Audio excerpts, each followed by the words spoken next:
According to the United Nations, there are nearly 300 million people living outside the country of their birth. More immigrants globally than at any time in human history. The world is on the move, but contrary to what some people think, they don't all want to pitch up here. The United Nations says that America, Germany, Saudi Arabia, and believe it or not, Russia are ahead of us as favoured destinations for people looking for a better life. Most cross borders quite legally make a valuable contribution to their new country, but a small minority don't. Some even risk their lives to make it to Britain.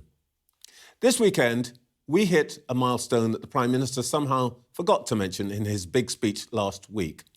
35,000 dangerous and illegal small boat crossings have been made so far this year. It's a small number set against the million or more who arrive legally and safely to work or study.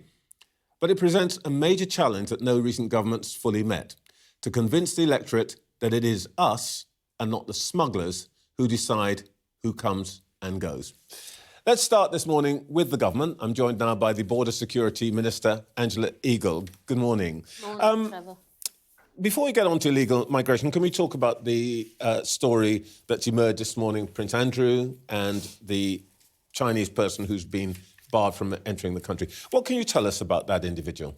Well, I can't tell you anything because, as you know, because it's a security and intelligence issue and the courts have made some decisions about that. So currently it's only known as H6. But the thing that we need to focus on is that he was thought to pose a threat to our security, especially with what he was doing in his friendship with Prince Andrew, and therefore he was barred from coming back into the country. That's the security services doing their job. I understand that you can't talk about the individual case, but just as a general point, why would that friendship be of any use to a spy?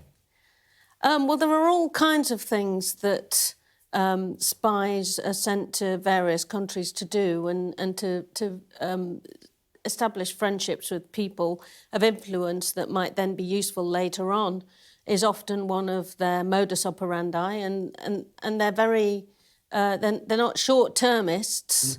They can sometimes do this over many years, and therefore our security services are always very vigilant and keeping an eye on what's going on in that respect. Yeah, actually, I think we've all seen the movies about sleepers, but is there uneasiness in government about the extent of his network? We've now seen photographs of him with two former prime ministers. I mean, obviously, they had no idea who this person was, but not everybody gets to meet prime ministers. And I wonder how much anxiety there is, because this can't be the only such person operating here, about the extent to which they are getting into networks of influential people. Well, obviously I can't talk about individual cases, and photographs aren't necessarily any more meaningful than photographs. We all get photographed with a lot of people in political jobs, and we meet many people. But I think that's why our security services are always vigilant, and that's the day job that we pay them to do. This does cut across your responsibility to some extent. Do you think, and I know you have to be careful here, so just give me I was going to say an order of batting, a rough order. Well, let's not after the test match. No, news overnight. A rough estimate. How many other people do you think you might have to deny entry to? Well, that comes at one end of a spectrum. Sometimes it's safer to keep a watch on people, but the security services will advise the Security Minister and the Home Secretary as and when required, and they will take the action that is required when they think a threat is emerging. And what about we now have 8 living prime ministers. Yes, we acquired quite a lot the last few years. 8 former living prime ministers, I should say. These people are all going to be targets. Do they get special advice? I mean, what happens?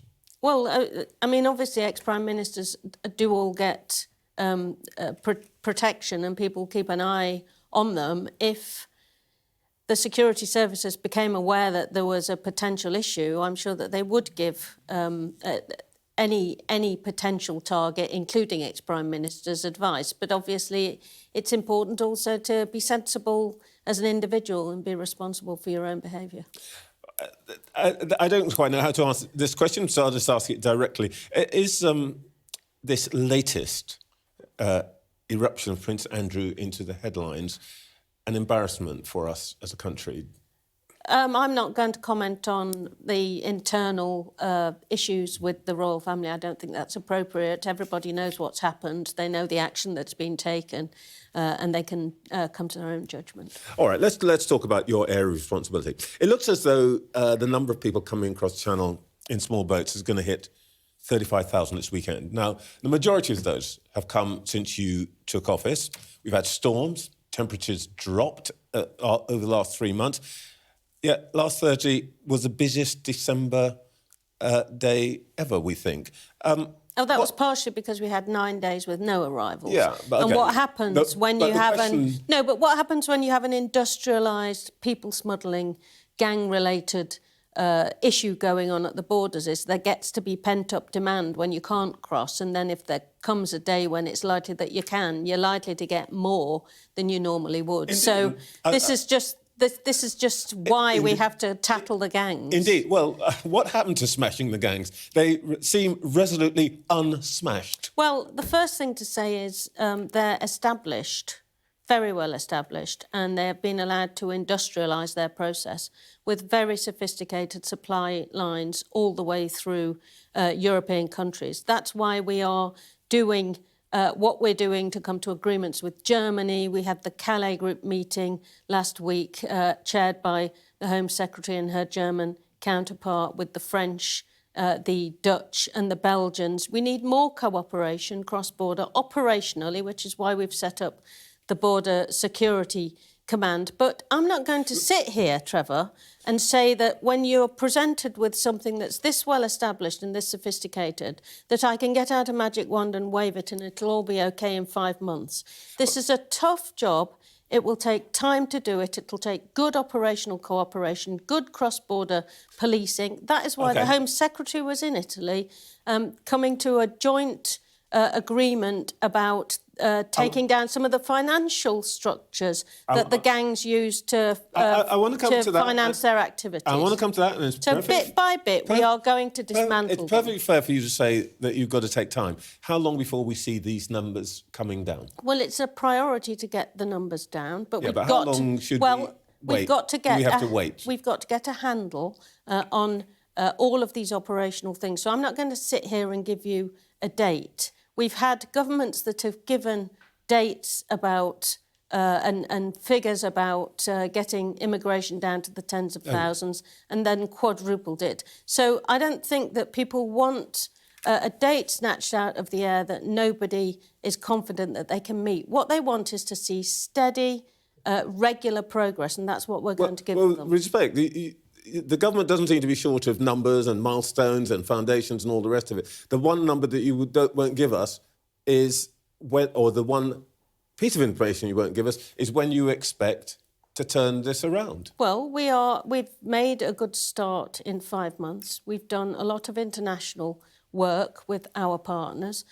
We are also now starting some advertising in some of the source countries, working with our partners as well to show potential victims of people smuggling that it's not the kind of life that they want in the UK. We are returning people who are here illegally, 13,500 more than at any time since 2018. So we are doing the job, but I'm not going to pretend that I know when it will get down to zero. We are going to reduce it. We will do it steadily. I will not. OK, let me ask you about, just for a couple of pieces of information.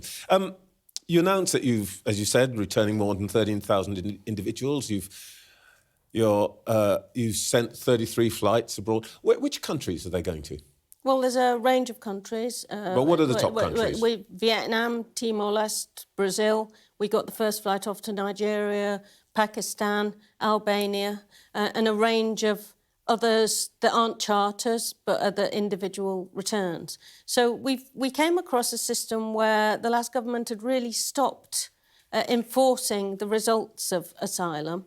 If you're here illegally, we want you to leave. If you're here illegally and you don't have the right to be here, please leave voluntarily. We may even assist you to leave voluntarily. If you're here and you won't leave, we will enforce your leaving in the end. You say the last government wasn't doing it, but actually the truth is that, in fact, they were raising the number of people returns. Have a look at this the returns had halved No. from 2010. Yeah, but you can see why returns had halved. 2020, remember COVID? Yes, I do remember. The point is that in 2023, enforced returns were up by 54%. Voluntary returns by even more. Further, by the way, if you took that graph further back to 2010, you'd see that they'd halved. Yeah, but your number of 13,000...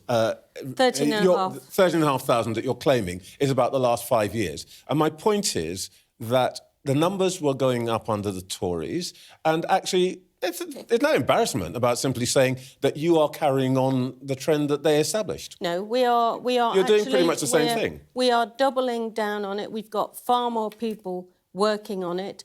We're doing far more enforcement of illegal working in the labour market. So there's a 30% increase in the number of enforcement visits, more arrests, more people arrested for employing people illegally. And we'll carry on enforcing the rules that haven't been properly enforced in recent years. OK, well, let me ask you a simple, straightforward question. Do we know how many undocumented migrants there are in this country?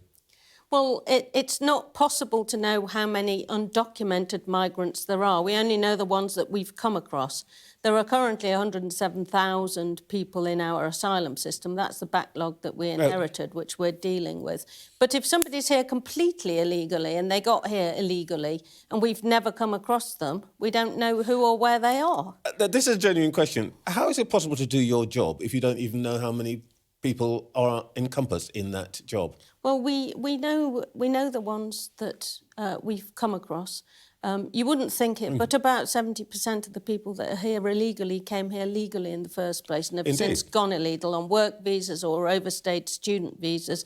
We know who they are. We know the people who come over on small boats because we encounter them. We take their biometric details. We check them against terrorist watch lists. So we do know that.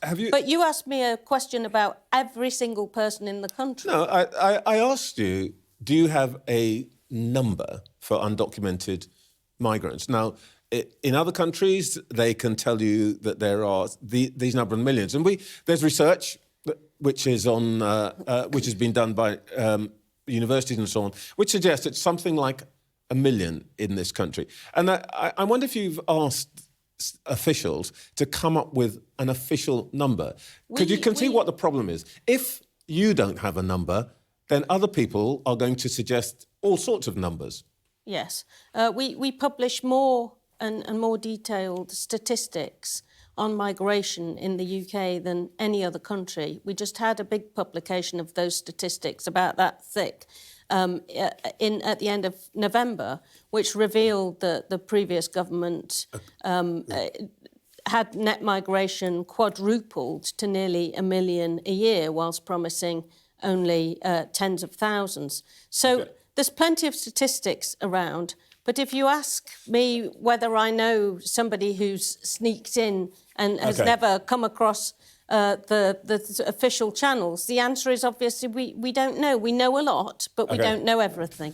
Just very quickly, briefly, Tony Blair says what we need is ID cards, because that'll help establish what the number is and who should be here and should not be here. Are they under consideration? No, it wasn't in our manifesto. It is, by the way, wise to remember that actually you can't get a job. It's illegal in this country to get a job without showing your documentation. That's the enforcement we're doing in the labour market with the increasing number of arrests. Angela Eagle, thank you for your time this morning. Thank you.